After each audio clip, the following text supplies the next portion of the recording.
Hola a todas y todos, ¿cómo están? Este video corresponde al tema 19 sobre los conflictos sociales a fines del siglo XIX y principios del siglo XX, la aparición de los sectores anarquistas y socialistas y los conflictos agrarios.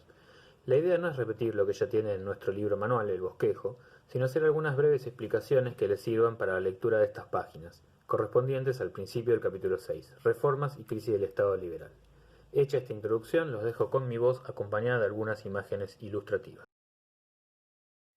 El período que vamos a trabajar acá va de 1880 hasta el triunfo electoral del radicalismo en 1916, que proclama a Hipólito Yrigoyen como presidente. Es un período muy interesante porque a la vez que se termina de consolidar el régimen liberal y oligárquico, surgen las grietas que van a terminar por desgastarlo. Como se indica en el libro, a partir de 1880 Argentina va a empezar a recibir grandes oleadas de inmigrantes europeos, la mayoría de estos correspondientes a sectores populares, trabajadores o campesinos que huían de la pobreza en sus países, buscando un mejor porvenir. Al llegar fueron reencontrándose y formando los primeros clubes, círculos, asociaciones o cooperativas en las que se reunían por nacionalidad, italianos o españoles, o inclusive por región, calabreses, napolitanos, gallegos, asturianos. Como decíamos, la mayoría eran sectores populares, con lo cual no solo trajeron su idioma, su cultura y sus costumbres, sino también sus ideas políticas. Para ese momento en Europa ya estaban bien consolidados los movimientos políticos de representación de trabajadores y campesinos, los cuales criticaban los abusos del desarrollo capitalista de la Segunda Revolución Industrial.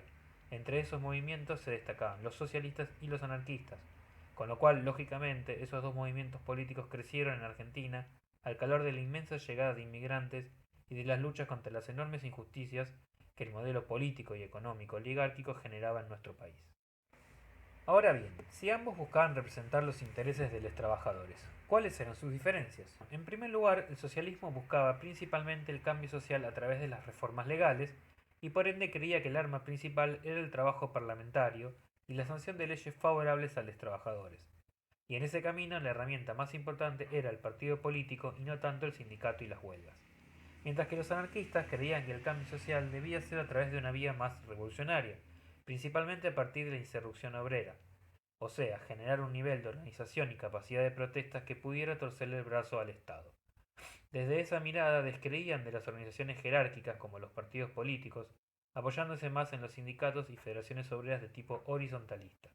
En esta vía, dentro del anarquismo, creció mucho la corriente de la acción directa, que defendía la idea de que, ante la violencia y represión del Estado, había que responder con una violencia creciente desde abajo.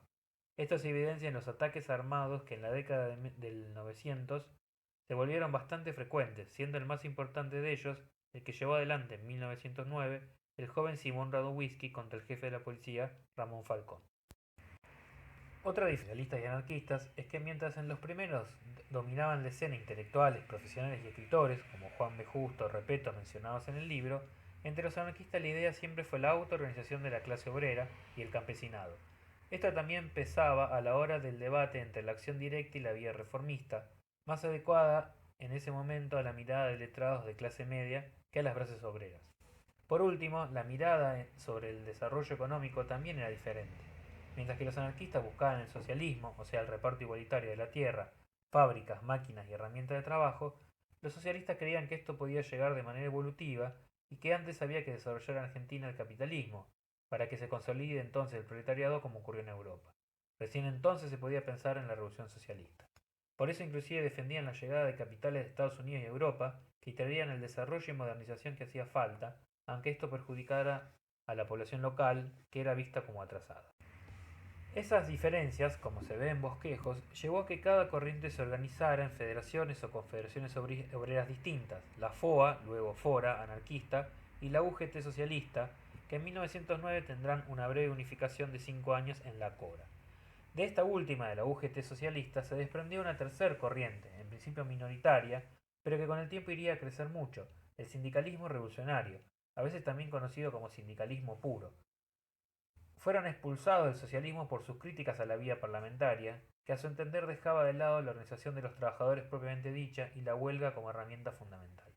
Pero también se diferenciaba del anarquismo en lo que tenía que ver con la opción de la vía directa o la insurrección violenta, ya que según su mirada esto terminaba por legitimar ante la opinión pública los enormes niveles de represión con los que respondía el Estado ante estos hechos.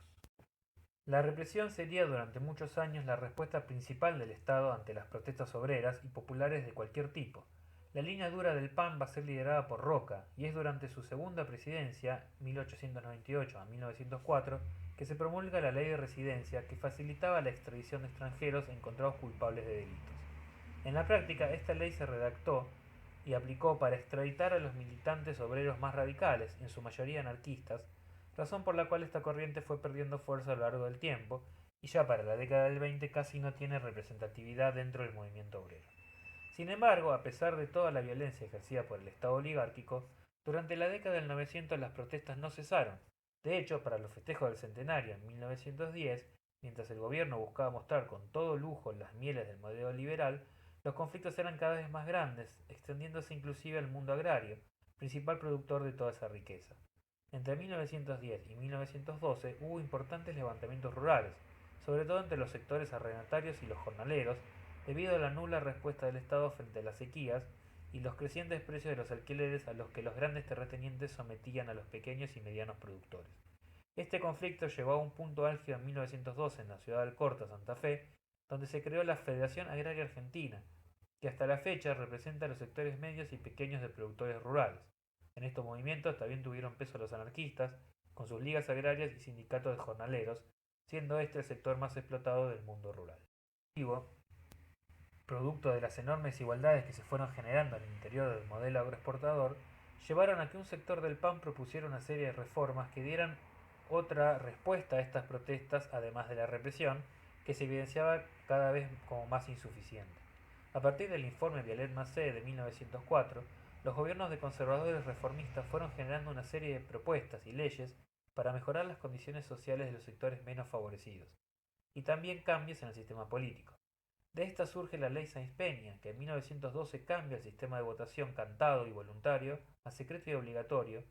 Para infortunio del PAN, la UCR se mostró mucho mejor preparada para aprovechar la nueva forma de votar y finalmente, luego de 26 años de críticas y levantamientos, triunfa en las elecciones presidenciales de 1916. Este tema 19 resulta muy importante de conocer hoy en día cuando se vuelve a escuchar un viejo cántico de sirena del liberalismo argentino que levanta el mito de la Argentina potencia de principios del siglo XX, debido a que, desde lo formal, nuestro PBI estaba entre los primeros 10 del mundo. En esta clase se puede ver cómo eso escondía en su interior enormes injusticias y desigualdades que no podrían significar en lo más mínimo un orgullo nacional y que tampoco consistían en bases sólidas para pensar el desarrollo sustentable y sostenible de ningún país moderno, como se va a evidenciar finalmente con la crisis del 29. Para terminar, los dejo con una versión latinoamericana del himno por excelencia de las corrientes socialistas y anarquistas, y más adelante también comunistas y trotskistas, la Internacional.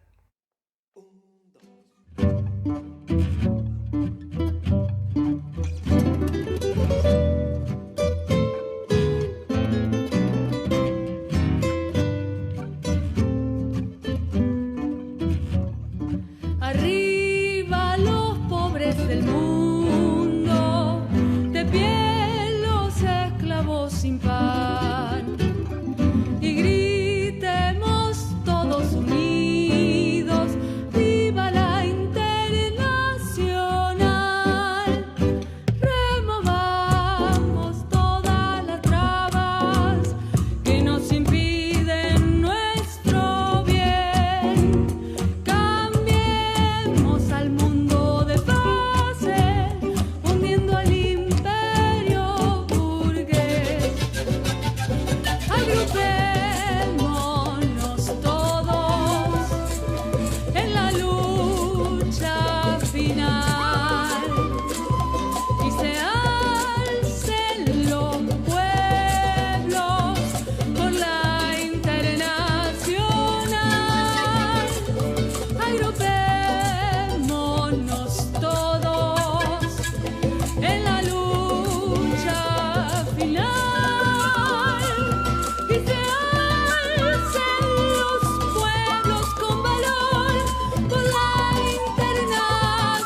quiera que el triunfo alcancemos, ni esclavos ni hambrientos habrá.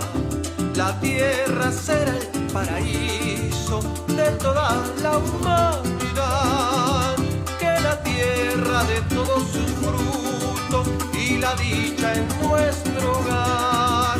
El trabajo es el sostén de todos,